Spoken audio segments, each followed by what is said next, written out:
तर उज्ज्वल निकम यांना जळगावातून उमेदवारी द्यायला हवी होती असं संजय राऊत यांनी म्हटलंय। संजय राऊतांनी उज्ज्वल निकम यांच्या उमेदवारीवर टीका केली आहे।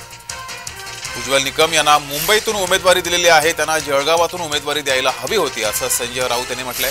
संजय राऊत यांनी निकमांच्या उमेदवारीवर टीका केली आहे।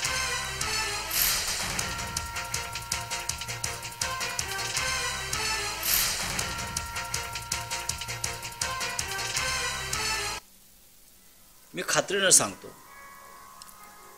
उज्ज्वल निकम हे जरी भाजपचे उमेदवार असले तरी ती जागा महाविकास आघाडीचा उमेदवार 100% जिंकेल, 100% जिंकेल। माझ्या माहितीनुसार त्या मतदारसंघात भाजपच्या अनेक प्रमुख नेत्यांनी उमेदवारी घेण्यास नकार दिला।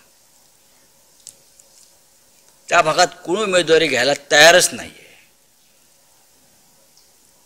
उज्ज्वल निकम यांनी खरं म्हणजे जळगावमधून उमेदवारी घ्यायला पाहिजे होती असं मला वाटतं, की त्यांचं होम ग्राउंड आहे। पण अर्थात तो त्यांचा प्रश्न आहे, त्याने उमेदवारी स्वीकारली आहे। मी बाहेरचा आहे हे म्हणणं पूर्णतः चुकीचं, खोटं आहे। जन्मभूमी ही माझी जळगाव असली तरी माझी कर्मभूमी मुंबई आहे। आणि इतकंच नाही तर महाराष्ट्रातील प्रत्येक जिल्ह्यात मी अनेक विविध खटले चालवलेले आहेत।